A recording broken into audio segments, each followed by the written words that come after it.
오늘 종합토론의 좌장은 충남대학교 인문대학 학장이시면서 이자 철학과 교수님이신 이종성 교수님께서 맡아주시기로 하셨습니다. 자, 저도 우리 충남대학의 이근호 교수님처럼 우리 한자문화연구소장이신 이향배 교수님의 일종의 청탁 아닌 청탁을 받고 이 자리에 앉았습니다. 근데 이제 제가 그동안 전혀 들어보지 못했던 정말 송구스럽습니다만은 추포 황신 선생님이라고 하는 분에 대해서 오늘 이렇게 성대한 학술대회를 개최하겠다 이런 말씀을 전해 듣고서는 상당히 궁금하기도 하고 호기심이 많이 생겼습니다. 아는 것도 없이 일단 제가 공부를 좀 해보겠다 하는 생각을 가지고 동의를 하고 이 자리까지 와서 이렇게 자리를 함께 했는데요. 아까 발표를 듣다 보니까 우리 이근호 교수님이 같은 대학임에도 불구하고 정말 좋은 자리에서 이렇게 발표를 하게 되어 영광입니다 이러시더라고요. 저 역시도 상당히 이 자리가 영광입니다. 우선은 이 좋은 자리라고 하는 것이 여러 가지 중의적인 뜻을 갖지 않나 생각이 드는데 여러 가지가 있겠죠. 학교의 주인인 저희의 입장에서는 그나마 좀 이렇게 작은 공간이라 하더라도 우리 문헌 강당을 우리 추포 선생님의 후손 어르신들께 소개할 수 있는 자리가 되었고요. 또 한편으로는 우리 한자문화연구소 우리 이향배 교수님이 굉장히 열정적으로 연구소를 이끌고 있고 정말 타의 추종을 불허할 정도로 전국적인 어떤 명성을 얻어가고 있습니다. 이런 부분에 대해서 또 한 번 이제 생각을 해보는 기회가 됐고요. 그리고 또 무엇보다도 이 자리를 위해서 후원해 주신 우리 창원 황씨 문민공파 총친의 여러분들이 만들어 주신 그런 주인 같은 주체적인 자리이기 때문에 정말 좋은 자리이구나 하는 생각을 하게 됐습니다. 일단 오늘 말씀드릴 이야기가 참 많은 것 같습니다만은 요담 한 가지를 더 말씀드려 보면은 저희 학과에서 저희 학과 철학과입니다. 정말 이상하게 황씨 성을 가진 분들이 굉장히 많습니다. 그 중에는 이제 퇴임을 하신 황모 교수님도 계시는데 그 교수님을 위시해서 적어도 5, 6명 정도의 박사와 박사급 연구자들이 활동을 하고 계세요. 충남대학에서 동양 철학을 공부하려면은 황씨성을 가져야 되는구나 이런 이야기가 있을 정도입니다. 근데 이분들이 이제 대부분 창원 황씨가 아니시고요. 잘 알고 계시는 것처럼 황희정승의 후손들인 장수 황씨들이라고요. 근데 이제 이상하게도 이 장수 황씨 종친회에서 실무를 맡아 열심히 일을 하고 계시는 우리 박사 여자 선생님이 한 분 계시는데 이분이 아이러니하게도 창원 황씨세요. 그래가지고 저는 늘 궁금했습니다. 창원 황씨 중에 어떤 어르신이 우리의 좀 연구 대상이 되어야 되는지 어떤 분을 연구해야 되는지 이런 좀 궁금함이 있었는데요. 오늘 이렇게 제가 같은 자리에서 우리 추포 선생님을 만나 뵙게 된 것도 상당히 인연이다 이런 생각이 들었습니다. 시간이 없는 관계로 좀 빨리빨리 좀 진행을 해보도록 하겠습니다. 오늘 저녁도 식사가 준비되어 있는 모양입니다만은 금요일 오후 저녁이고 아마도 너무 늦게 끝나면은 식당까지 이동하시는데 엄청난 어려움이 있을 거라고 예상이 됩니다. 여기 유성 충남대학교 근처가 아주 일종의 출퇴근 시간이 되면 교통 지옥입니다. 그 점을 염두에 두고 최대한 좀 빨리 진행을 해보도록 할 테니까 오늘 논평을 맡은 선생님들도 좀 짤막하게 요점을 질문해 주시기를 부탁을 드리고 답변도 강의를 하지 마시고 짤막짤막하게 우리 어르신들이 알기 쉬운 말씀으로 대답을 해주시면 좋지 않을까 이런 생각이 듭니다. 자, 오늘 전체적으로 5분의 교수님이 추포 선생님에 대한 발표를 해 주셨는데요. 내용을 보니까 어문학 분야에서 3분 교수님이 그리고 또 역사 분야에서 2분 교수님이 수고를 해 주셨습니다. 각각의 그 발표에 대해서 역시 5분이 이제 논평을 하게 됐는데요. 우선 순서대로 단국대 우리 김우정 교수님께서 추포 황신의 과제 사료 고찰이라고 하는 이런 발표가 있으셨고요. 이에 대해서 우리 충북대 어강석 교수님께서 논평문을 일종의 이제 질의서를 준비해 오신 거로 알고 있습니다. 이 부분에 대해서 말씀을 듣고 바로 김우정 교수님의 답변을 우선 듣는 거로 이렇게 진행을 좀 해보겠습니다. 네, 안녕하십니까. 저는 충북대학교 국문학과에 있는 어강석이라고 합니다. 오늘 이 자리에 토론할 수 있게 돼서 정말 영광입니다. 제가 토론을 맡은 것은 김우정 선생님의 이제 첫 번째 과제 사료 고찰에 대해서입니다. 뭐 저도 이제 한문학을 전공하고 있긴 하지만 과제나 이제 과문, 과체시 뭐 이런 것들은 그렇게 크게 이제 연구를 해본 적이 없어서 아직은 잘 모르는 분야여서 선생님께서 이렇게 아주 꼼꼼하게 발표를 해주시고 발표문을 만들어 주셔서 저에게 큰 이제 공부를 시켜 주신 것이었습니다. 아주 재밌게 읽었습니다. 그리고 뭐 저도 아까 말씀드린 것처럼 잘 이 분야에는 이쪽에는 잘 모르기 때문에 그냥 읽으면서 그냥 그 문외한으로서 궁금한 점이 있는 것 몇 가지만 그 질의를 드리도록 하겠습니다. 그 첫 번째가 과제 사륙이라는 거 보면 이제 모두 10편이 들어 있는데 선생님께서도 이제 언급을 하셨지만 9편 같은 경우에는 이제 과체시 과제로 과거에서 이제 답안으로 쓴 것은 확실하죠. 이제 중국의 인물이나 고사 이런 걸 가지고 이제 그 한 것이기 때문에 대원에서 한 것이기 때문에 뭐 명확한데 마지막 것이 바로 이제 왕세자 책봉에 대해서 감사하는 그런 표문을 쓴 것이 있는데 이것이 이제 과제라는 과거 시험에서 제진한 것이다라는 그 편명 속에 포함시킬 것인지 실제로 이것은 그렇게 된다면 완전 이제 사대 표전이라는 독립된 것으로 이제 편차를 해야 되는데 이것 하나를 거기다 넣었다는 것이 좀 이해가 안 가고 선생님도 뭐 그것에 대해서는 아직은 좀 필요하다고 하시겠지만 아까 잠깐 말씀을 드렸지만 요거에 대해서 의견이 어떠신지 좀 여쭙고 싶습니다. 좀 그런데 여기에 관해서 제가 이제 광해군 일기를 보면 뭐 이건 뭐 공식적인 기록이지만 광해군 일기의 그 추포 선생이 돌아가신 이제 졸기에 보면 마지막 부분에 뭐가 있냐면 그 왕세자를 책봉에 대해서 살해한다라는 감사의 표문을 쓴 것이 아니라 청하는 왕세자의 책봉해 달라고 청하는 명나라 황제에게 청하는 표문을 썼다라는 기록이 있습니다. 이거는 뭐 광해군 일기에 있는 그런 것이기 때문에 이것이 훨씬 더 확실한 문제인 거죠. 그렇다면 문집에 만약에 남아 있었다면 정말로 이것이 그 청하는 표가 있어야 하는데 이걸 감사 살해하는 표가 있다는 것이 조금 이해가기가 좀 어려운 문제이고요. 그다음에 살해하는 표라고 남아 있는 이제 지금 남아 있는 것에 보면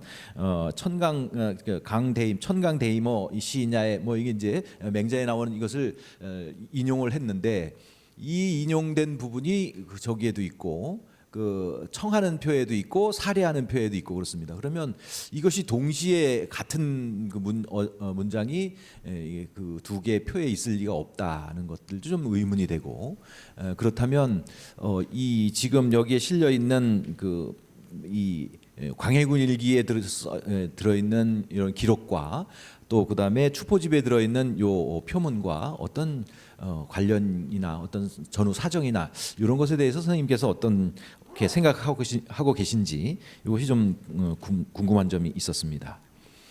그 다음에 두 번째가 바로 뭐냐면 그 가위렴 아까 가세렴이라고도 하고 가위렴이라고 했는데 저도 이제 잘 모르는 분야여서 그런데 이제 이것에 대해서 설명을 하실 때 본래부터 그러한 격식이 있었다기보다 점진적으로 율격을 지키지 않는 방향으로 진행되어서 이제 조선 후기에 가면 가세렴이라는 그 율격이 만들어졌다라는 말씀을 하셨는데 그런데 이제 추포 선생의 그 표문을 분석하시면서 여기에 이제 가세렴을 그 연법을 가지고 율격을 가지고 이제 표문을 쓰셨다라고 하셨습니다. 그러면 원래 이 가세렴이라는 것이 조선 후기에 완성이 됐다라고 하는데 그러면 이제 추포 선생은 벌써 조선 중기 이미 선조 때 임난 이전에 지은 것이 대부분일 텐데 그러면 이때에도 이미 가세렴이라는 것이 그 율격이 완성되어 있었던 것인지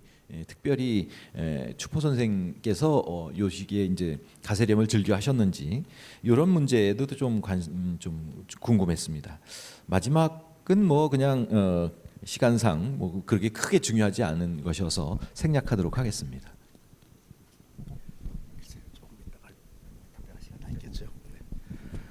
네, 일단 그 세 가지 그 궁금한 사항을 질의를 해주셨는데요. 진행의 그 편의를 위해서 우선 그 논평을 맡으신 선생님들의 그 의견을 전체적으로 먼저 듣고 그리고 발표하신 선생님들은 답변의 시간을 좀 갖고서는 정리하는 그 시간을 좀 갖고 답변에 응하는 거로 이렇게 좀 해보겠습니다. 두 번째 발표를 우리 충남대학교의 이향배 교수님, 우리 한자문화연구 소장님이신데요. 추포 황신의 한시 연구를 발표를 해주셨습니다. 제가 그저께 점심 무렵에 우리 이 교수님을 만나 뵀는데 굉장히 그 바쁘다고 대화할 시간이 없다고 하시더라고요. 이유를 알아보니까 오늘 발표에 발표문을 아직 작성을 못했노라고 그러시더라고요. 옛날 그 기억이 좀 대화하던 기억이 떠올라가지고 오늘 이 자리에 또 함께 했는데 우리 선생님 죄송합니다. 우리 소장님의 호가 별지 선생님이라고 본인이 그러시더라고요. 별지가 뭡니까? 그런 선생님도 있습니까? 했더니 발표문이 늦게 그 도착이 되기 때문에 꼭 별지가 나온답니다. 오늘 한 분만 그 본 발표집에 이렇게 질의서가 왔고 나머지 네 분 교수님의 그 별지 이런 질의서가 토론문이 와 있는데요. 자 여기에 대해서 우송대 우리 이병찬 교수님이 주옥 같은 질문을 해 오셨겠지요. 토론 부탁드립니다. 네. 안녕하세요. 우송대 이병찬입니다. 중원 부원을 막기 위해서 토론문을 읽는 것으로 대신하겠습니다. 선비의 가장 훌륭한 덕목은 지행일치입니다. 아울러 문질빈빈하면 더욱 좋을 것입니다. 그러한 측면에서 추포 선생의 글을 오늘날의 사람들이 향유하도록 번역이 이루어진 것은 뜻깊은 일입니다. 게다가 토론의 기회까지 주신과 아울러 추포 선생의 문학적 면모를 파악하도록 논문을 쓰신 발표자의 노력에 감사드립니다. 글은 그분의 내면 세계를 알 수 있는 좋은 도구입니다. 보여주기 위한 글이 아니라 진실한 내면이 담겨 있으면 그분의 역사적 평가를 통해 알 수 있습니다. 이향배 선생님은 비교적 분량이 적은 한시 부분을 맡아 논문을 쓰셨길래 유달리 고생이 많았으리라 추측합니다. 노고에 감사드리면서도 토론자의 책무로 몇 가지 질문을 통하여 추포 선생의 진면목을 다시 한번 확인하는 기회가 되었으면 합니다. 첫 번째, 추포 선생이 훌륭한 한시 작가라는 사실은 여러 사람의 문집에서 확인할 수 있지만 현존하는 추포 선생의 한시는 27수밖에 없다라고 하셨는데 이러한 자료가 논문에 보이지 않습니다. 아마도 너무 알려져서 생략한 것이겠지만 추포 선생의 문학적 성과를 선양하는 자리이니만큼 추가 설명을 해주셨으면 합니다. 추포집의 서문에 외란을 만나 전장을 누비던 즈음 송경략 응창의 군중에서 이월사, 유어우 등 여러 사람과 주고받은 시는 작품 수준이 비슷해서 우열을 가릴 수 없으니 선생이 여사에서 얻은 바를 알 수 있다 이렇게 되어 있습니다. 이 밖에 다른 평가도 알고 싶습니다. 이어서 연관된 질문입니다. 두 번째, 시를 보는 안목은 오랜 공부를 통하여 터득할 수 있습니다.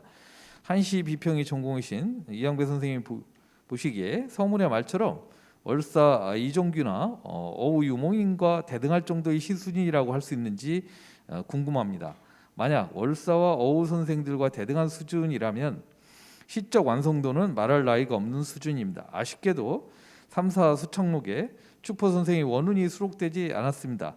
추포집에 다 남아 있는지 알고 싶습니다. 두 수 정도 월사와 나눈 시가 보이는데 이 시를 말한 것인지 정확하지 않습니다. 다만 그럼에도 서문의 표현처럼 글짓기를 좋아하지 않고 지은 것을 번번이 버려두고 남기지 않았다면 그 이유가 의문입니다. 물론 수준과 안목이 높을수록 자기 작품의 만족도가 떨어질 수도 있습니다. 작품 내용이 아닌 시적 기법에 대한 평가를 부탁드립니다. 물론 쉬운 일이 아니고 이를 말로 표현하기는 어렵습니다.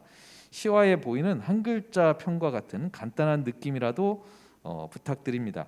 세 번째, 변론문의 평가와 관련한 질문입니다. 아마도 논문에서 언급한 평가가 이것일 수도 있습니다. 변론문의 남다른 성취가 사실 어린 나이에 이루어져서 선생님께서 18세에 지은 사실을 보내 거처를 그리게 한 것에 대해 송나라 처사 위아가 살해하다라는 글이 이미 인구에 해제되었다라는 평가가 박원 선생님의 논문에도 있는데 변론문에 능했다는 증거입니다. 변론문의 성격은 시와 유사하게 한시 수준을 가늠하는 좋은 자료가 분명합니다. 한시 작품에도 이런 변론문에 능한 면모가 보이는지 궁금합니다. 또한 추포집의 해제에 동문선의 영향을 언급하고 있습니다. 짧은 시편에서 감지한 시풍이 있는지 말씀해 주시면 고맙겠습니다. 이상으로 질의를 마치겠습니다. 네, 이병찬 교수님 감사합니다. 이양배 교수님 충분히 답변하실 수 있는 그런 내용들일 거라고 생각이 듭니다. 자, 그 다음으로 이제 세 번째 우리 충남대학교 조정윤 교수님께서 추포 황신의 산문 일고라고 해서 소차류 산문을 중심으로 해서 발표를 해주셨는데요. 이에 대해서 공주대학교 우리 김수경 교수님께서 토론을 맡아주셨습니다. 예, 질의 부탁드립니다. 안녕하십니까. 방금 소개받은 공주대학교 김수경입니다. 추포 황신 선생의 추포집 완영을 축하드리며 이를 기념하는 뜻깊은 학술대회 토론자로 참여해 공부할 수 있는 기회를 주셔서 깊이 감사드립니다.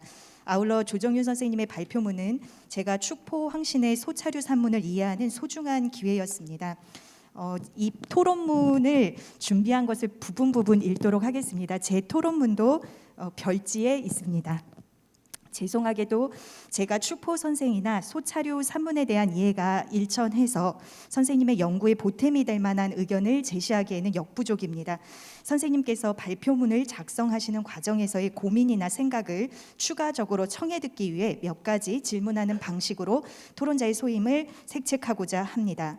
첫 번째는 선생님께서 발표문에 부제를 소차류 산문으로 제시함으로써 산문의 연구 범위를 특정 문체에 한정하셨습니다. 실제 서술에서는 이제 개사류 산문을 보조 자료로도 포괄하고 계십니다. 각주 9번에 설명하신 바에 의하면 이제 소차류는 내용적 측면, 후자는 개사류는 관부 문서적 측면 이렇게 초점이 있는 듯하며 내용적 측면에서 볼 때는 상호간 교차적 성격도 강하게 존재하는 듯합니다. 또한 이 실제 분석에서는 상소문, 소문을 중심으로 분석하셨고 또 차자는 한평 등장하는데 논의가 되지 않은 상황입니다. 그렇다면 내용 분석을 중심으로 개사류 산문도 다루고 계심에 따라 문집에서 가장 많은 비중을 차지하는 소차류와 개사류 산문을 연구 대상으로 삼고자 하실 경우 이를 통합적으로 지칭할 수 있는 용어를 사용하는 방안도 고려할 수 있지 않을까 생각을 해보았습니다. 가령 문심조령에서 주계류라든가 고문사류찬에서 주의류 등의 용어는 추포의 소차류와 개사류 산문을 아우르는데 참고할 수 있지 않을까 생각합니다. 이에 대한 선생님의 견해를 여쭙고 싶습니다. 두 번째는 발표문의 맺은 말에서 선생님께서 사자구나 대웃구, 정연대 문장 등의 간략한 언급을 통해서 선생님께서 추포 소차류 사문이 지닌 문체적 특징에도 관심을 갖고 이를 수사적 각도에서 변별해 내시려는 의도를 엿볼 수 있었습니다. 등대설화 같은 것도 황신의 언행이 기록된 것이지 실제 황신의 작품이라고 할 수 없다고 평하신 부분 또한 선생님께서 추포의 고유한 언어를 변별해 내고자 하는 의식이 일정 정도 담겨 있는 부분이라 하겠습니다. 이에 대해서는 선생님께서 PPT 발표 시에도 서술에 보다 더 구체화된 모습을 보여주셨습니다. 향후 작성 과정에서 보다 구체적으로 제시하실 것으로 예상됩니다만 서예문에 반영된 추포만의 독특한 변려체의 특징이 주목받는 바와 같이 소차류 산문이라는 문체에서 확인할 수 있는 추포 고유의 문체적 특징 내지 기존 소차류 산문과 변별되는 점에 대해 강조하고 싶으신 바가 있으시면 추가적인 설명을 부탁드립니다. 세 번째는 이제 머릿말에서 황신의 소차류 산문을 검토하여 작품의 중심 내용 및 출처 의리를 고찰하고 하고자 하셨는데 이 가운데서 출처 의리의 경우 이제 호조 참판 소에서는 이제 의자가 존재를 하는 그 부분에 해당할 거라고 생각이 됩니다. 그런데 또 반편으로는 변론 이거는 이제 스승에 대한 무변 이 조항에서는 또 제3지이라는 것이 존재해서 여기에는 군사부 3자에 대한 도의와 예경을 표괄하고 있는 그 의자가 있습니다. 그래서 출처 의리로 귀속시키기에는 보다 넓은 의미를 내포하고 있는 듯합니다. 물론 소차류 산문에 의거할 때 3자 가운데 군에 대한 신의 도의에 논의가 보다 집중될 수밖에 없는 구조를 지닌다고 생각합니다. 아울러 발표문 가운데 군에 대한 중, 모에 대한 효에 대응하여 사에 대한 의의를 제시하신 부분은 제3지의의 의의 한 부분에 해당할 것으로 판단이 됩니다. 발표문에서 사용하신 출처 의리 정신의 범주 내지 성격과 관련하여 보충 설명을 청해 듣고자 합니다. 네 번째는 정치적 의도 그리고 순수 사직 이런 개념들을 사용하셨는데 PPT 설명하실 때 조정하신 것 같아서 요거는 선생님께서 설명을 해주시고 싶으시면 하시고 아니면 생략하도록 하겠습니다. 감사합니다. 네, 고맙습니다. 다른 분들은 다 3가지 정도 질문을 가져오셨는데 우리 김 교수님은 4가지 질문이시고 문의 아닌 제가 듣기에도 상당히 좀 답변하기가 좀 어려울 것 같은 뉘앙스를 풍기는 질문들을 해주시지 않았나 생각이 좀 듭니다. 자, 아무튼 답변을 좀 준비를 해주시는 동안 일단 우리 전주대학교 오학령 교수님이 호조판서 황신과 광해군 시대라고 하는 정말 말씀대로 특정 시대에 초점을 맞춰서 발표를 해주셨습니다. 우리 오 교수님께서도 발표문을 일찍 전달해 주신 거를 확인할 수 있겠는데요. 보니까 토론문이 우리 본 발표집에 수록이 돼 있습니다. 평택대학교 임성수 교수님께서 토론문을 좀 발표를 해 주셨으면 싶습니다. 네, 부탁드립니다. 예, 안녕하세요. 평택대학교 임성수입니다.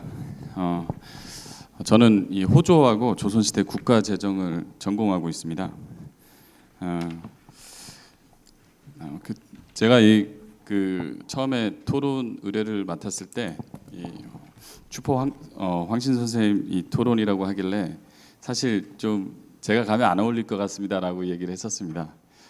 왜냐하면은 광해군대 양전에 대해서 그 양전이 시행되지 않았다라고 처음 주장했던 게 저거 제가 그걸 논문에 썼습니다. 근데 그거는 이제 추포 선생님께서 의지가 부족했다거나 혹은 능력이 부족해서가 아니었습니다. 광해군의 의지가 컸기 때문에 양전이 실제로는 시행이 되지 않습니다. 그런데 이 발표자가 오학년 선생님이란 그런 소식을 듣고 나서 토론을 수락했습니다. 그 이유는 제가 이 토론문을 읽으면서 말씀드리겠습니다.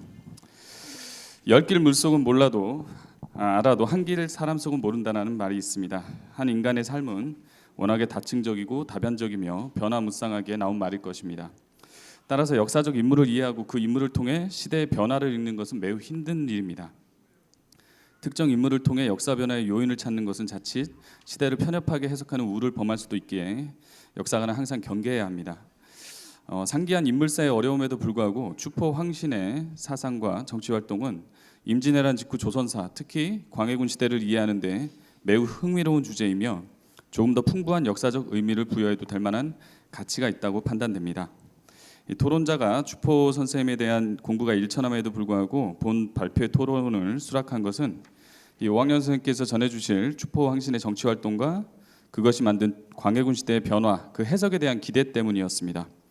광해군은 역사적으로 다양한 평가를 받는 인물입니다. 애민 군주이자 외교 전문가로 긍정적인 평가를 하는 연구자가 있는 반면 백성에게 가혹하고 천륜을 저버린 폭군으로 보는 극단적 평가가 상존합니다. 학계의 고민과 달리 대중에게는 영화 광해가 보여주듯 애민 군주의 이미지가 강하게 자리 잡고 있음이 분명합니다. 이러한 광해군의 이미지는 이미 초중등 교육 과정에서부터 교과서로 학습된 결과이기도 합니다. 토론자 역시 광해군에 대한 한 극단의 평가를 내심 갖고 있었습니다. 임진왜란 이후 사회 경제사를 공부하며 만들어진 이 자연스러운 평가였습니다. 그런데 이 발표문을 읽고 그 평가가 잘못되었을 수 있다는 생각이 들었습니다. 정확히 말하면 완전히 틀린 것이 아니라 평가의 대상이 광해군이 어느 시점에 성격이 변했을 수 있다는 가능성을 확인한 것입니다. 토론자는 인물사의 여러 주의점을 인지했음에도 불구하고 인물의 최종 결과만을 이미지화한 잘못을 범했습니다. 광해군은 재위 기간 내내 한 가지 이미지가 아니었던 것입니다. 그리고 그 변화의 중심에 추포 선생이 있었다고 이 발표문에서는 은은히 말하고 있습니다. 갑자기 행실이 나빠진 지인들을 보면서 우리는 저 착하던 녀석이 친구를 잘못 만나더니 저렇게 됐다, 이런 해석을 쉽게 합니다. 매우 비논리적이고 가벼운 인문평이라 치부할 수 있지만 현실에선 그러한 사례를 심심찮게 찾을 수 있습니다. 결론적으로 말하면 본 발표문에서는 추포 선생과 함께했던 광해군과 추포 선생이 사라진 뒤 광해군의 차이를 드러내고자 했습니다. 토론자는 본 발표문을 읽고 애초에 기대가 어긋나지 않았음을 확인했습니다. 전체적인 논지에는 그래서 큰 이견이 없습니다. 다만 이 글이 학술적으로 더 지지를 받기 위해 필요한 몇 가지 내용들을 정리하고자 합니다. 질문은 간단하게 드리겠습니다.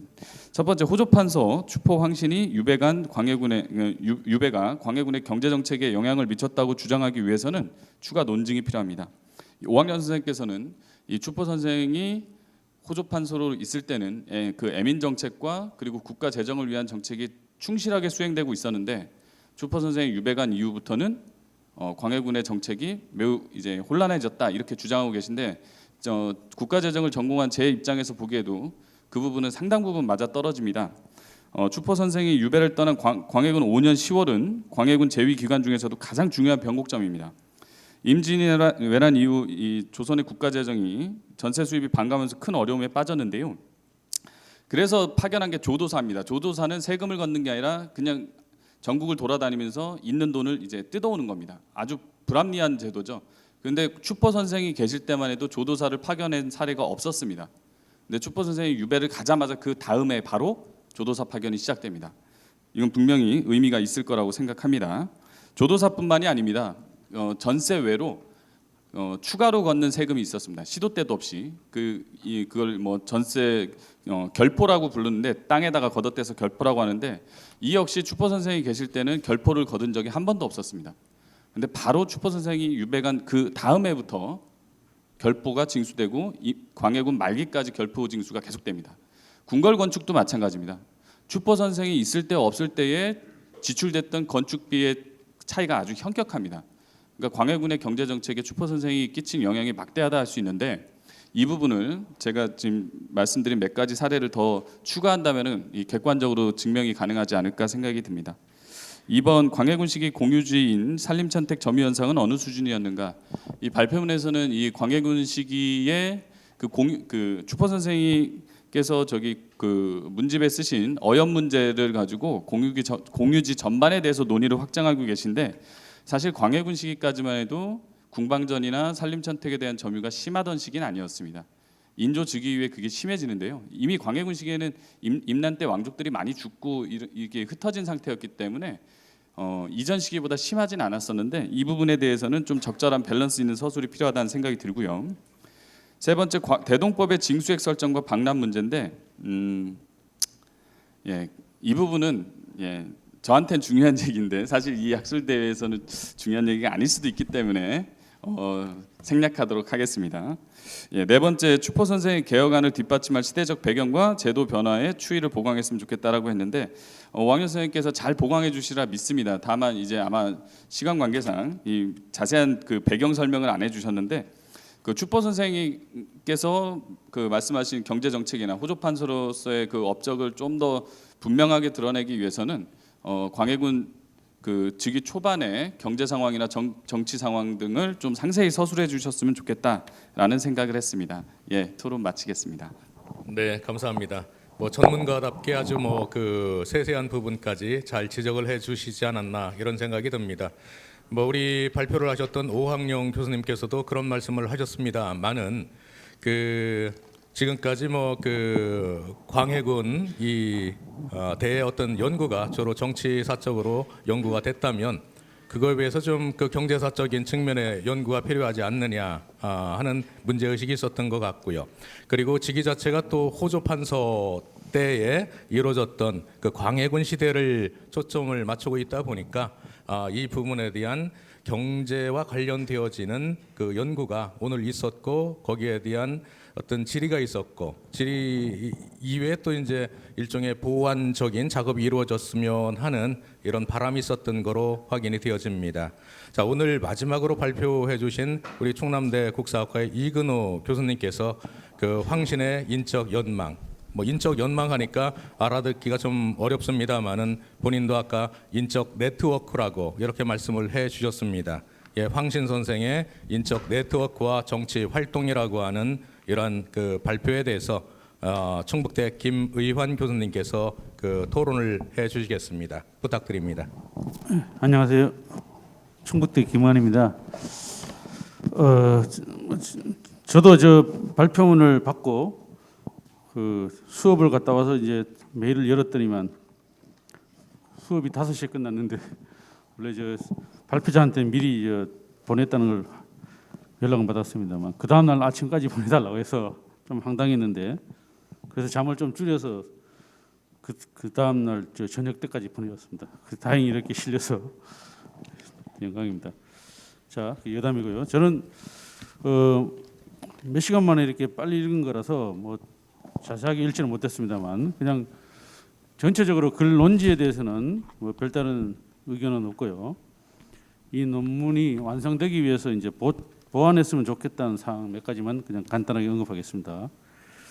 먼저 이제 그림 1인데 여기서는 표 1로 했습니다만 이 황신 그 가계도가 이제 박스로 이렇게 해서 많이 그려놨는데 이게 이제 칼라로 돼 있으면 이게 잘 보이는데 이게 흑백으로 돼 있는 데다가 막 선이 너무 복잡하니까 이게 가계도가 눈에 잘 안 들어오더라고요. 그래서 보통 우리가 저 개인의 뭐 과거 급제라든가 관직, 처가, 외가, 뭐 사위, 묘소 뭐 이런 것들을 통상적으로 우리가 논문에 쓰는 그런 형식으로 그리면 오히려 더 이해가 편할 것 같다는 그런 생각이 들어서 말씀을 드렸고요. 두 번째는 황신의 그 학문적 연망이 이제 성혼과 이해 문화에서 수확한 것이라고 했는데 나중에 이제 스승을 위해서 여러 차례 이제 변모를 합니다만 이러한 그 학문적 특징이 임진왜란 때 활동이라든가 대동법 제정 때 어떻게 작용했는지 그 영향성을 좀 드러내주면 이 황신의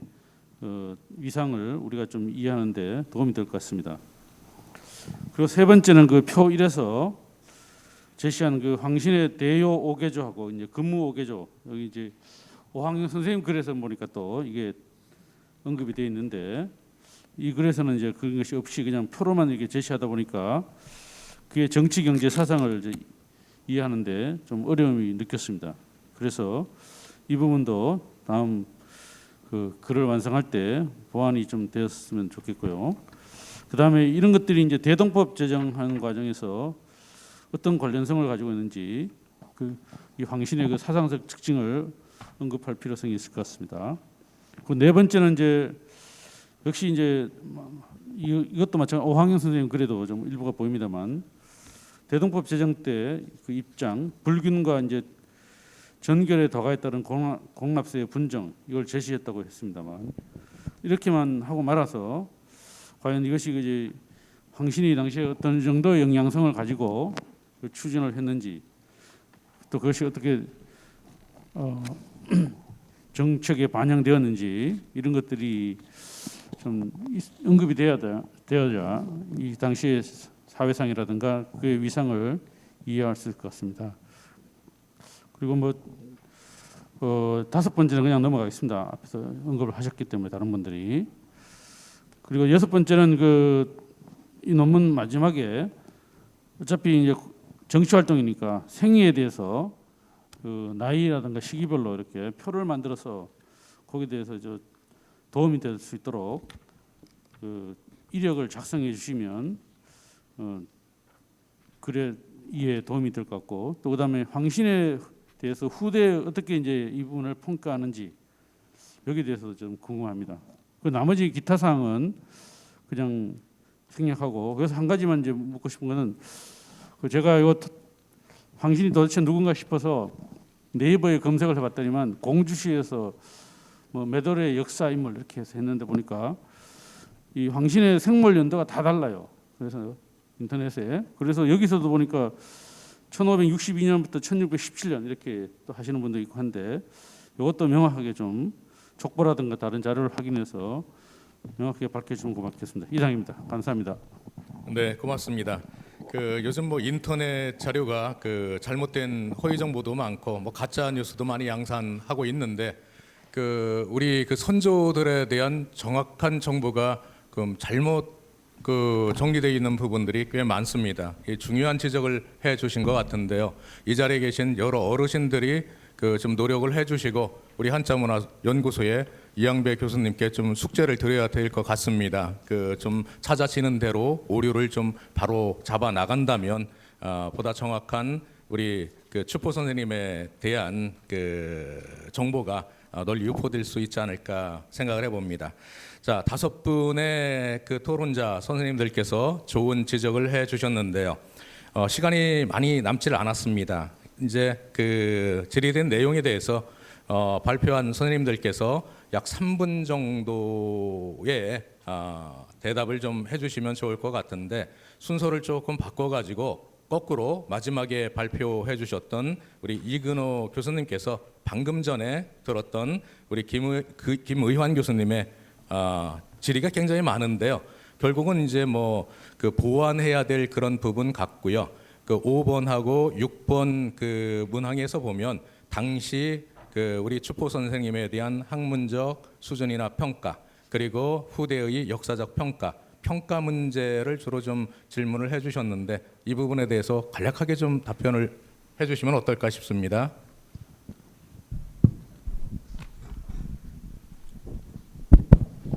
예. 아니 질문은 제일 끝에 받아놓으시고 답변을 먼저 그렇게 하시라 그러면 저는 준비 시간을 안 주십니까? 우리 충남대학에 오신 이유가 있겠다 싶어가지고 제가 이제 급하게 한번 답변을 듣고자 합니다. 예. 지금 뭐 지적해 놓으신 여러 가지 것들은 사실 뭐 지금 좌장님도 정리하셨습니다만, 뭐 지금 바로 답변할 수 있는 내용이기보다는 아마 이 글이 차후에 발표되는 과정에서 좀 더 보완했으면 하는 지적들을 해주셔서 뭐 대체로 뭐 이견이 없습니다. 뭐 특별히 선생님 지적하신 문제들은 제가 좀 충분히 수용을 해서 앞으로 논문 완성 과정에서 아마 충분히 반영돼야 될 얘기 같습니다만, 그래서 대부분 참고하겠다는 말씀을 좀 드리고, 사실은 이 글이 대체로 이제 아무래도 정치 활동을 중심으로 정리를 하다 보니까 굉장히 중요한, 예를 들자면 대요 5개조라든지 근무 7개조는 어쨌든 황신 선생이 본인 입장에서 아마 당시의 국정 운영의 방향성을 아마 지적한 것으로 생각이 듭니다. 그래서 상당히 중요한 글입니다만 그 부분에서는 미처 분석을 못했습니다. 그래서 그 부분은 아무튼 지면의 한계상 그렇다는 말씀을 드리고 추후에 좀 보완하도록 하겠습니다. 뭐 지금 답변 드릴 내용들은 뭐 특별히 지금 3번이나 4번 문제 같은 경우에는 앞서 오광인 선생님 발표에서 다 지적이 됐던 얘기고, 그래서 추가적으로 말씀드릴 사항은 없는 것 같고요. 다섯 번째, 이게 송창 관련해서도 뭐 앞서 이양규 선생님도 말씀을 하시고 그래서 그 부분은 제가 특별히 답변 드릴 내용은 없을 것 같습니다만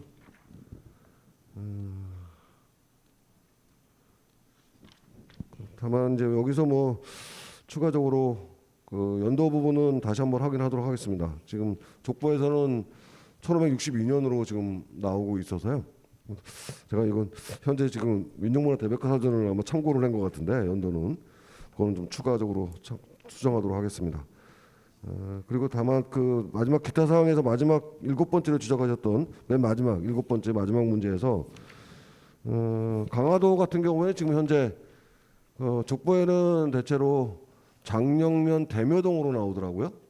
그 묘소 위치가 아마 지금 요 지역이 대체로 지금 잘 아시는 바와 같이 고려 궁지 그 강화도 초입에 들어가면 고려 궁지터가 있거든요.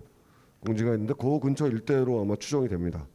그런 부분 추정이 되고 그다음에 부여 같은 경우에는 여기 이제 부여 현재는 부여 읍내로 아마 지금 보여지고 있습니다. 그래서 그 부분도 좀 정리를 하는 과정에서 추가적으로 보완하도록 하겠습니다. 뭐 이상으로 답변을 마치도록 하겠습니다. 예, 감사합니다. 네, 시간을 잘 지켜주셔서 감사합니다.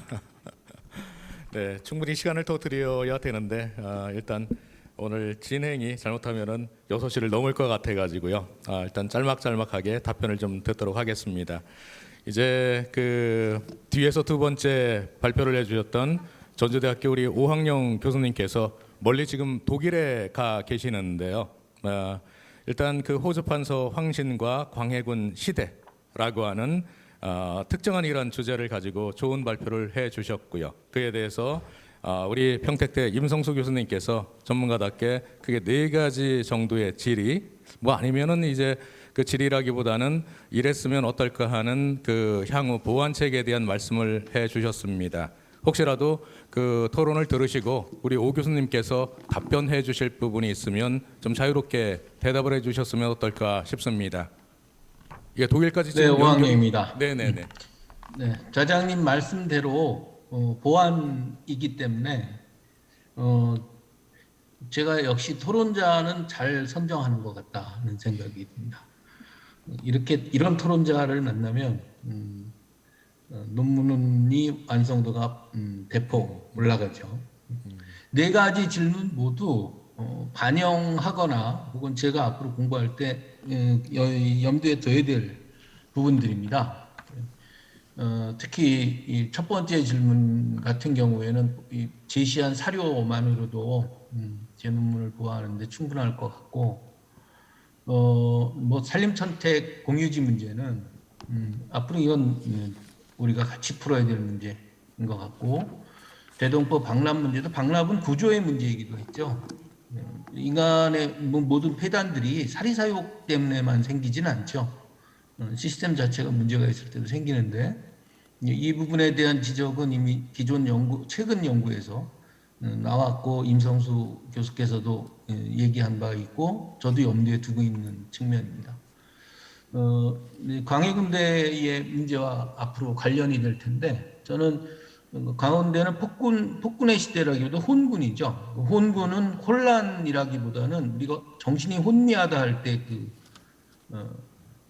어리석고 이렇게 정책 판단의 방향이 없거나 이런 양상을 가리킵니다. 그래서 아까도 얘기를 제가 했습니다마는 광해군 시대에는 이 궁궐공사 문제를 빼놓고 이거 궁궐공사 문제는 광해군 14년 내내 이루어졌고요. 한 가지만 좀 바로 잡자면은 조도사 파견이 바로 그런 맥락인데 가서 뜯어오는 거죠. 축포 시대에 축포가 호조판서였을 때도 실제로 했습니다. 그건 이 영향력을 축포가 행사할 수 있는 영향력이 아니라 광해군하고 그 영건도감에서 이루어지기 때문에 영건도는 도감 아닙니까? 그러니까 임시관청중에서도 상당히 국가적인 차원에서 국왕의 차원에서 이루어지는 임시관청이기 때문에 조도사가 계속 파견이 됐었고 이러면서 이제 재정하고 민생이 절단나게 되는 거죠. 정책 방향이 민심 회복이나 혹은 민생 회복이나 재정 안정은 정반대 방향으로 가니까 그게 이제 점점 광해군 후반기에 갈수록 가속화된 거고. 그래서 이런 흐름을 염두에 두면서 그래서 이 황신에 대한 연구는 광해군 시대에 대한 인식과 결부가 되어 있고, 우리 임성수 교수가 지적해준 4가지의 논의 주제는 앞으로도 계속 저도 연구를 해나가면서 보완을 해서 이 시대상이 좀 더 우리한테 선명하고 정확하게 다가오도록 하는데 노력하겠습니다. 이상입니다. 네, 감사합니다. 멀리 독일까지 가셨는데 하여간 건강 유의하시고요. 다음에 한국에 네, 돌아오시면 뵙도록 하겠습니다. 고맙습니다. 네, 감사합니다. 네. 자, 이제 중간에 발표를 하신 우리 충남대 한문학과 조정윤 교수님, 추포 황신 선생님의 산문 연구를 주로 소차류를 중심으로 해서 발표를 해주셨습니다. 이에 대해서 공주대학교 김수경 교수님이 토론문에서 한 4가지 정도의 질문을 해주셨는데요. 뭐 말씀하실 중요한 내용만 간단하게 한 3분 이내 정리를 해주시죠. 네, 먼저 질문 토론해 주셔서 김수경님 너무 감사합니다. 근데 이 토론문이 별지가 된 거는 전적으로 제 탓입니다. 제가 너무너무 늦게 되었는데도 불구하고 꼼꼼하게 근데 하룻밤 만에 이렇게 작성을 이렇게 제가 고민했던 부분과 고민해야 될 부분들을 다 짚어주셔서 너무 감사드립니다. 간단하게 말씀을 드리면요. 1번 같은 경우는 사실 제 변명인데요. 원래 저도 그걸 다 아우르고 싶은 생각도 있고 다 다루고 싶은 생각도 있었습니다. 그랬는데 결국은 다 다루기도 너무 힘이 들었고 또 개사료는 또 약간 보고서 문식 형태로 조금 분류가 돼서 참고 자료로만 쓰면 되겠다라는 생각에 제가 좀 저를 대상 자료를 한정하고 싶은 마음에 소차료라고 했는데요. 제가 만약에 조금 더 개사료를 다 다루게 된다라면 선생님이 말씀해주신 주계료라든가 주유료라는 이런 명칭들을 좀 더 고려해 보도록 하겠습니다. 그 다음에 2번은요. 상시만의 그 특별한 문학적 그 산문 문학적 특징이 무엇이냐라고 물어보신 것 같은데요. 사실 저도 사실은 소차류를 처음 고차를 한 건데 다른 상소리로 되게 많이 읽어보지는 않아서 사실 여기서 변별력을 딱 말씀드리기는 어려운데 일단 제 느낌은 제가 다른 산문이랑 보면서 느낌은 추포 선생은 굉장히 하실 말씀을 간결하게 하시면서 그 안에서 논리적으로 얘기를 하고 계시고 그러면서도 배비구 산구 그리고 대우구 그런 사자구 이런 것들을 쓰시는데 이제 그 어떤 어감이라든가 그 적재적소에 이렇게 이제 배비구라든가 아니면은 사자구 혹은 그 사자구도 그냥 단순 사사 배열이 아니라 447, 633 이런 식의 633, 634 이런 식으로 그런 대비구들을 되게 잘 쓰고 계셔서 그런 게 변려문헌의 영향과 좀 잘 쓰시는 영향과 관련이 있는 게 아닐까. 그래서 그런 것들 잘 효과적으로 산구하고 섞어서 간류하면서도 또 효과적으로 쓰고 계신 게 아닌가. 이 부분은 조금 더 공부를 더 해서 제가 논문에 담아낼 수 있으면 담아내도록 하겠습니다. 그 다음에 3번 같은 경우는 이거 저도 쓰면서 여기다 의자를 써도 될까라는 고민을 했었는데 선생님 말씀은 충효도 어떤 의리관계에 있어서 제3지에 의에 다 포함되는 건데 그것과 또 스승에다만 한정해서 쓰는 의와 이걸 같이 이렇게 좀 혼용해서 쓸 수 있는가 좀 다르게 구분해야 되지 않느냐라는 말씀이신 것 같은데요. 이 부분도 역시 더 고민을 해가지고 더 사제시간에 쓸 수 있는 용어를 찾아서 쓰도록 하겠습니다. 그리고 4번 같은 경우도 사실 제 표현에 약간 문제가 있었던 것 같은데요. 순수사직의 경우는 사실 이렇게 이런 표현보다는 사실 순수사직도 사실 정확한 표현은 아닌 것 같고요. 강도 차이가 분명히 근데 있는 것 같습니다. 좀 더 이렇게 사직을 위해서 사직을 하는 경우가 있는가 하면 정말 좀 더 많이 다른 어떤 의도로 사직을 하는 경우가 있는데 그런 것들 용어를 좀 더 구별해가지고 좀 더 강도 차이로 해서 쓰도록 하겠습니다. 3분 됐나요, 선생님? 네, 감사합니다. 잘 맞춰주신 것 같습니다. 자, 우리 한자문화연구 소장이신 이양배 교수님께서 추포 황신의 한시 연구를 발표를 해주셨습니다.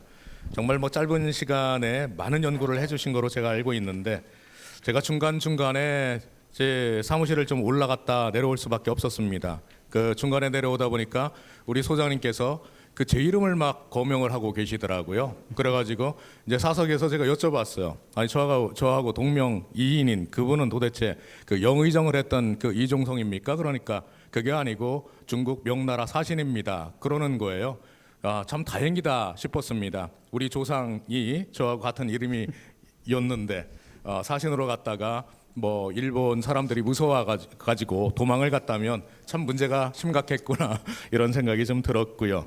그래서 어떻게 도저를 받는지 중간중간 사라지는 걸 확인을 했더라고요. 제가 없는 틈을 타서 그 이야기를 했노라 이런 말씀을 들었습니다. 발표문을 아무리 봐도 그 이름은 없어가지고 제가 질문을 다 드렸어요. 그래서 제가 조금 성격이 까칠합니다. 그래서 아까 별지 선생님이라는 이런 웃지 못할 에피소드도 좀 말씀을 드렸는데 글쎄요, 이병찬 교수님하고 우리 소장님하고 친분이 굉장히 두터운 듯 했는데 논평문을 보니까 꼭 그렇지 않은 것 같습니다. 한 3가지 정도 질문을 들고 오셨는데요. 간략하게 좀 답변 부탁드립니다.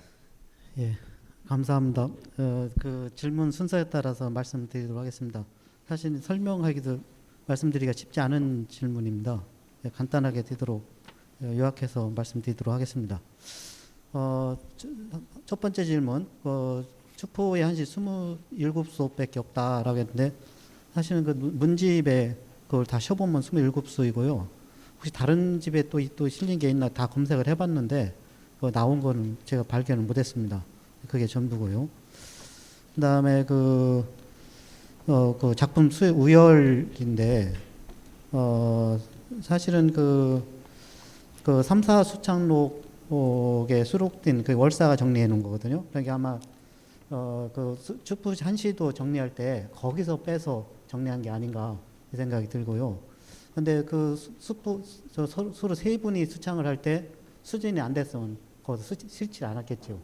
그러니까 그런 측면에서 볼 때는 상당히 수준이 있다고 이렇게 객관적으로 증명할 수가 있고, 또 김석주도 서문 쓰면서 의외를 가릴 수 없다고 그 말씀을 해놓거든요. 그런데 제가 이제 검토를 해보니까 그분이 이제 수창은 주는 거에 대해서 그걸 또 응하는 것이 탁탁 맞아야 되는데 그게 잘 맞습니다. 그리고 그쪽에서 고사를 사용해서 썼으면 여기서 고사를 써서 대응하고 이런 것들이 잘해서 그분도 이 한시 창작 능력이 상당히 순발력도 있고 잘한다 이런 게 느껴졌습니다. 그다음에 안목에 대해서 말씀드렸는데 시가 참 보기 어렵고 작품 감상한다는 게 쉽지가 않습니다. 하는데 제 나름대로 보는 것이고, 또 평가는 사실은 감상자의 몫이에요. 감상자가 좋으면 좋은 거고 나쁘면 나쁜 건데, 객관적으로 제가 본 느낌은 시를 상당히 쉽게 썼어요. 쉽게 쓰시면서 그러니까 일부러 이제 그 시를 쓰려고 하는 건 수사를 아름답게 꾸미려고 하는 이런 의도가 있는데 이분은 그런 게 없어요. 깔끔하고 그냥 그냥 성경에서 나오는 그대로 이렇게 나오는데 자연스럽습니다. 이게 상당히 수준이 높다고 그렇게 볼 수가 있는데, 다만 한문학사 얘기가 안 되는 것은 이분이 자료가 많지가 않았고 연구가 또 안 됐고, 그러니까 실제 이제 그 중요한 시기에 매연가서 많이 있었고 이렇기 때문에 이분이 실제로 그런 데 언급이 잘 안 됐다. 그래서 이제 보통 이제 문학 작품은 시화 같은 데도 언급이 많이 되는데 두 군데가 있어요. 있는데 일본에 사신 가서 쓴 시 그것만 언급이 있습니다. 예. 그다음에 이제 별려문과 관련돼서 쓰셨는데, 별려문의 특징 중에 하나가 대우글을 쓴다는 거죠. 그러니까 짝글이랑 대우글을 짝글을 쓰는데 그 대우 수준이 이제 별려문의 성패를 또 좌우하는데, 한시에서도 율시 같은 경우는 그 대우를 잘 써야 됩니다. 투함 경미에서 함년과 경년은 대우를 가지고 그 평가를 하는데 이분이 그 대우 수가 잘 맞춰져 있어요. 그러니까 어떤 것은 그러니까 고사 사용하면서 된 것은 있는데 그냥 자연스럽게 그 자기의 생각대로 쓰는데 대우가 척척 맞습니다. 그러니까 그런 면에서 이 시적 별려문적 창작 능력하고 한시의 율시나 이런 창작 능력하고 같이 연관되어 있다고 볼 수도 있다고 봅니다. 네, 이상입니다. 네, 고맙습니다. 오늘 첫 번째 발표해 주신 단국대 김우정 교수님이 우리 추포 선생님의 과제 사료 고찰이라고 하는 정말 좋은 발표문을 준비해 오셨는데요. 여기에 대해서 충북대 어강석 교수님께서 3가지 정도 질문을 해주셨네요. 글쎄 우리 객석에 계신 어르신들까지도 좀 알기 쉽게 답변이 가능할는지 모르겠습니다. 답변 부탁드립니다. 네, 먼저 거친 글 늦게 보내드렸는데 좋은 질문 해주셔서 감사드립니다. 또 그 이양배 소장님이 몇 달 전에 이렇게 부탁을 해서 쉽게 수락을 하고 그랬었는데 지금은 점점 더 수락하길 잘했다는 생각이 듭니다. 덕분에 저도 사실 박사 논문을 간이 최립으로 썼고요. 그리고 그 이후에 월정 윤근수를 우리 거점팀에서 번역을 해서 책자도 내고 했습니다. 거의 비슷한 시기에 활동했던 서인 계열의 인물들이죠. 그래서 뭐 덩달아서 관련된 인물들을 많이 봤었는데 사실은 좀 부끄러운 말씀입니다만 황신에 대해서는 제가 따로 이렇게 공부를 해본 적이 없습니다. 그 이유가 사실은 제가 게을러서 그렇기도 했지만 문집이 워낙 이렇게 저술이 별로 많지 않았던 것도 그 한 가지 변명 같지만 좀 이유였던 것 같습니다. 근데 보니까 정말 좀 아주 보물 같은 것을 제가 얻었다는 그런 생각을 했습니다. 답변 드리겠습니다. 첫 번째 것 아까 이제 발표하면서도 어느 정도는 답변을 드린 것 같습니다만 제 판단은 이렇습니다. 이거는 과제가 아니다. 근데 그 등대 설화 같은 경우 대마도 올랐던 그 승정원 일기에서 거기서 이제 추려가지고 한 것이 문집에 이렇게 실려 있는 것처럼 그 손자이신 황윤 선생이 얼마나 또 이게 그 할아버지 글을 어떻게든 수습을 하려고 노력을 많이 하셨겠습니까? 하는 과정에서 얻어진 글들이 같은 데 하나에 묶여 들어간 것이 아닐까 하는 게 한 가지 이제 추정이고요. 두 번째는 일단 왕세자를 청하는 표문을 썼다는 것은 분명히 졸기에도 나와 있는 만큼 그건 사실인 것 같고요. 그 이후에 이제 조칙이 내려와서 살해하는 것을 썼느냐 안 썼느냐가 문제인데 그 지금 이 추포집에 수록되어 있는 것도 탈자가 있거든요. 어쩌면 이게 뭔가 좀 미완의 글이 아닐까? 그런 생각도 좀 해봤습니다. 그래서 씻기도 그렇고 안 씻기도 그렇고 그래서 씻기 싫은데 맨 뒤에다가 부록처럼 이렇게 붙여놓은 것이 문집행 속에서는 이제 같이 이렇게 들어간 걸로 이렇게 보이기도 합니다. 네. 그리고 그 가위렴이라고 하는 것은 이미 사실은 그보다도 더 추포보다도 더 앞 시대의 과표들에서도 등장하고 있습니다. 근데 되게 이제 16세기 중반, 그러니까 후반 넘어가게 되면 그거 이외에도 결국 본문을 이제 뭐 초항이니 차항이니 하는 그리고 단장장 이런 식으로 이렇게 구성이 된다는 것들도 그때쯤 가면 이제 거의 되고 사실은 그게 완벽하게 그래도 딱 그 조선 후기의 모범적인 걸 보여주는 임상덕이라고 또 추포 선생보다 한 세기 뒤쪽 가서야 얘기지만 이때부터도 가위렴은 되게 그렇습니다. 그러니까 그 언제부터 시작됐느냐 이걸 사실 추적하기가 좀 오히려 어려워서 명확하게 말씀 못 드리겠습니다. 그리고 뭐 아까 세 번째 것은 뭐 당연히 뭐 말씀해 주신 것처럼 여기서 과제 사륙이라고 되어 있어서 아마 일부러 좀 환기차 말씀하신 것 같습니다. 사륙이라고 하는 거는 변려문은 여러 가지가 있는데 그 중에 4언구와 6언구를 위주로 이루어진 변려문을 흔히 사륙문 이렇게 말하죠. 근데 변문의 대칭처럼 사용되었고 그래서 추포집에도 사륙이라고 하는 명칭을 사용한 걸로 보입니다. 이상입니다. 네, 감사합니다. 자, 뭐 이거 시간이 많다면은 좋은 질문을 더 받고 좋은 토론을 더 이어갔으면 좋겠습니다만은 시간이 거의 다 돼 가는 것 같습니다. 혹시라도 정말 우리 객석에서 오늘 하루 종일 이렇게 지켜봐 주신 우리 어르신들 중에 질문하실 분이 누가 좀 있으실까요? 네, 알겠습니다. 없는 거로 제가 그냥 수용을 하겠고요. 뭐 정해진 시간은 오늘 5시 50분까지였습니다. 지금 한 3분 정도 남아 있는데요. 행사를 좀 마무리를 해야 되지 않을까 생각이 듭니다. 아무튼 오늘 그 굉장히 의미 있는 이런 학술 행사가 되지 않았나 싶은데요. 먼저 그 우리 한자문화연구소가 그 주체가 돼서 그 추포집 그 번역이 이렇게 완간됐다는 거 다시 한번 축하를 드립니다. 문중과 우리 연구소 관계자 여러분들께 감사드리고요. 그리고 오늘의 학술대회는 아마 모르긴 해도 추포 황신 선생님을 그 주제로 한 첫 번째 전국적 규모의 그 행사였지 않나 하는 생각을 가져봅니다. 이번 이 학술 행사가 하나의 계제가 돼서 향후 우리 선생님에 대한 연구가 전국적인 규모로 또 좀 확산되어지는 이런 기회를 가졌으면 하는 바람 간절합니다. 예, 끝으로 아무튼 우리 끝까지 함께해 주신 추포 선생님, 문중 관계자 여러분들께 진심으로 감사드리고 이 행사를 준비해 주신 한자문화연구소 모든 관계자 여러분들의 노고에 진심으로 감사드립니다.